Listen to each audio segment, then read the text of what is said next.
focus on the negative corruption and so on. Yes. And the more we talk about negative, will bring us to negative.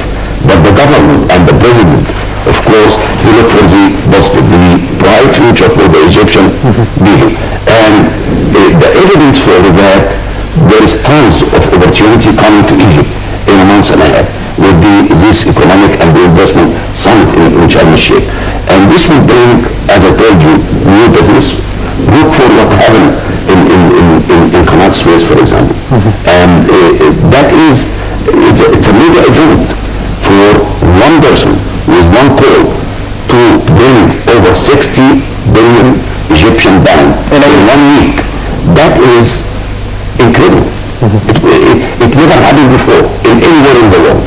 So the people believe in him, and he means good, and he has the will. And as an Egyptian, all Egyptian, I'm not talking about one group or another race, we have to have the drive to achieve this objective, which is to develop new business, new opportunity, new employment, and that is how we bring the will for change into reality for the Egyptian people. That is one major thing. Let's stop talk about the negative. Let's talk about the past. Let's focus on the future. As Dr. Gamal says that we should be stopping the protests and concentrating on work. This will take us nowhere. Nowhere. And I believe there is a time when all the finances will stop and financing the protests. Absolutely. You know that, I know that, and Dr. Gamal know that. We all know that. So let's focus on the future, and this guy means a change. And remember, in anywhere in the world, when there is a drive for a change, there is also resistance to change. These people resisting the change, but he is changing with the people of Egypt. And the more we focus on change, the more we focus on the future, the more we focus in economic prosperity for the Egyptian people, it reduce these forces for which resist the change. Yes, and hopefully I'm very optimistic. I'm really very optimistic, and we see it when we go anywhere we go all over the world. We see the signs of change, and the people, they really trust. The image of Egypt is changing for the world. Dr. Gamal, what about Egypt is on the right path or not with President Abdel Fattah al-Sisi after 6 or 7 months of being elected as president? What do you think? Because you think in events, I'm not talking just for a speech. In some time when you try to deliver some gesture, to deliver a message, some people try to evaluate what kind of orientation of that speech. Let me to just put it in evidence and right ways for you. First of all, when we start with presidential institute, the main target for that one, how to achieve 3 main bases to make a stabilization for the country. First, they need to deliver a security, ultimate securities to the whole Egypt in everywhere boundaries, even inside the street. I think the situation right now is coming in Egypt clear very much, and by rights, if you have looked to the other side from the north in towards to the Sinai and the boundaries, and the lot of over 1,800 tunnels that is really destroyed our Gaza Strip and we have in the North Sinai. In North Sinai, was this a mistake by former President Hosni Mubarak to be letting more than 2,000 tunnels between the Gaza Strip and Egypt? It's historical, very old.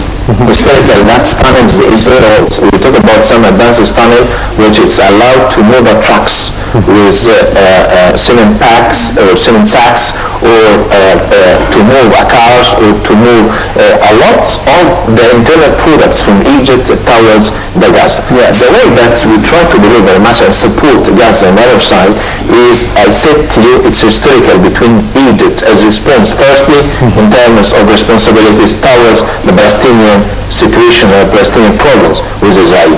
And this is clear now, it's coming worse to us. So the decision had been taken that we have isolation area, and this isolation area is coming to 1,000 meters. I think to do that one was not easy, but the diligence and execution have been done. Now it's clear that we are able to protect this area and stop any violences, and tourism is coming from this area.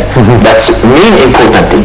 Back to the south of Egypt, and therefore the violence also is coming from the two boundaries across Sudan. I'm talking about Fars, and the way that the area of Toshka was not secured well from the area. Now we try to bring back again to Toshka.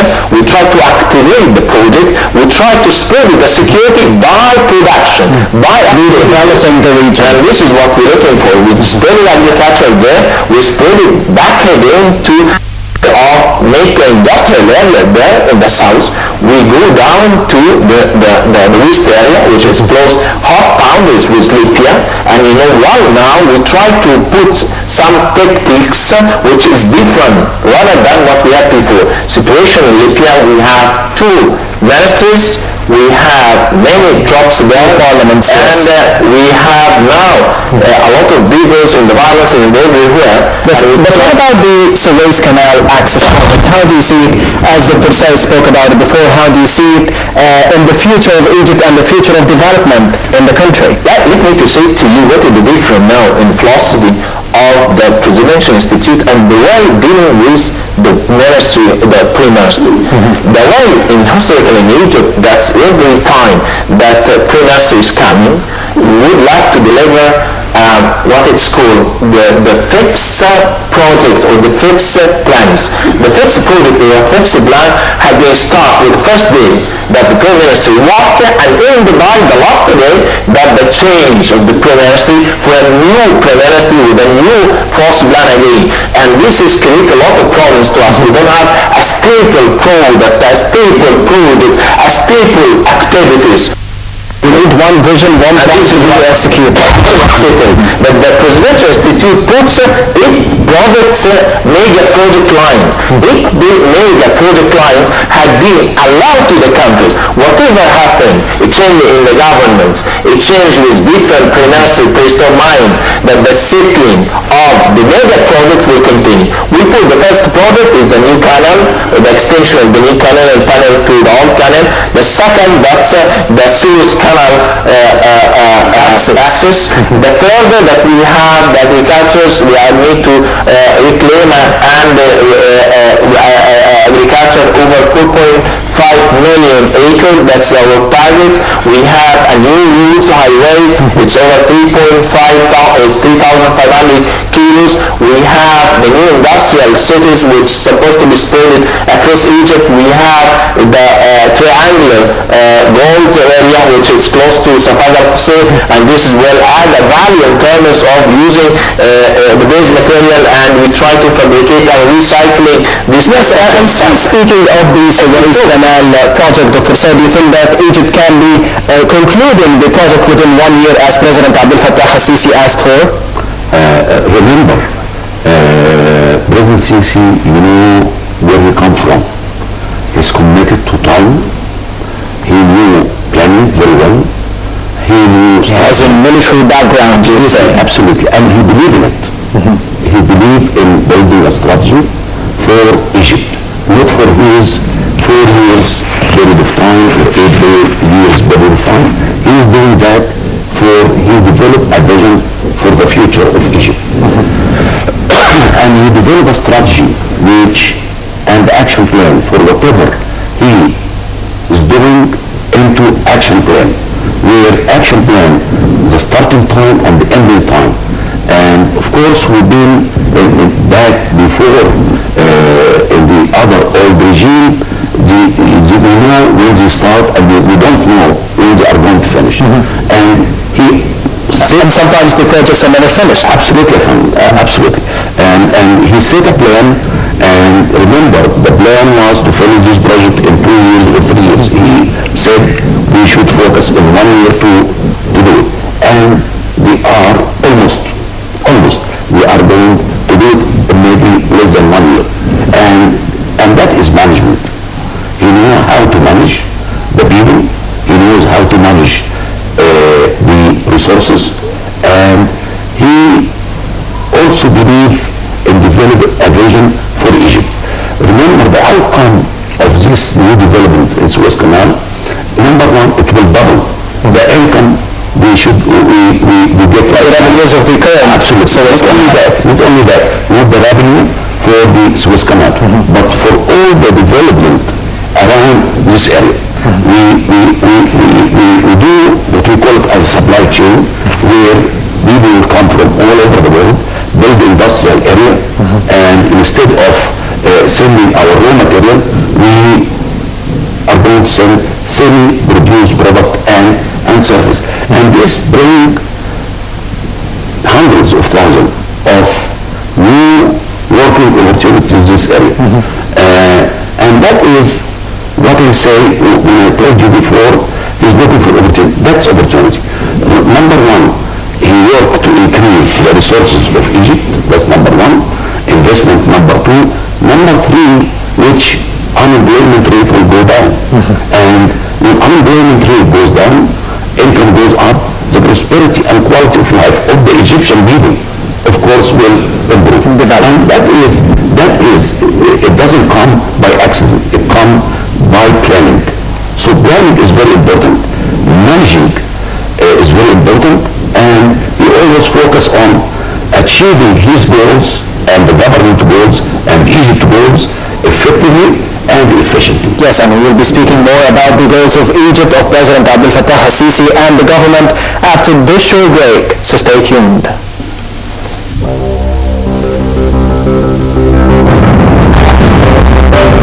People of Egypt have spoken, their voices have been heard, and Egypt will never be the same. By stepping down, President Mubarak responded to the Egyptian people's hunger for change. But this is not the end of Egypt's transition. It's a beginning. I'm sure there will be difficult days ahead, and many questions remain unanswered.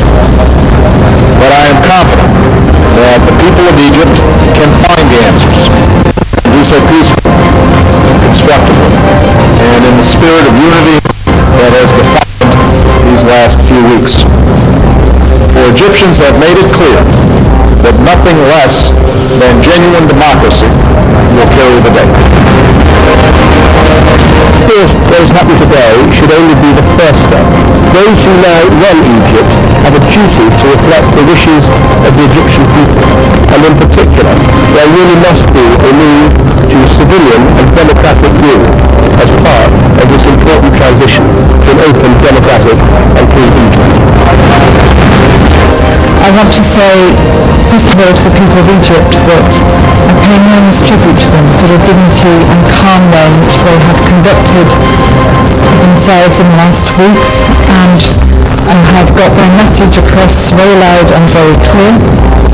To say to those who are now charged with being the guardians of the transitional period that we have high expectations that they will deliver for the people, and that the European Union will be there to offer its support. We have a lot of history. I respect what must have been a difficult decision taken in the wider interest of the Egyptian people. At this historic moment, I reiterate my call, made as recently as last night, for a transparent, orderly and peaceful transition.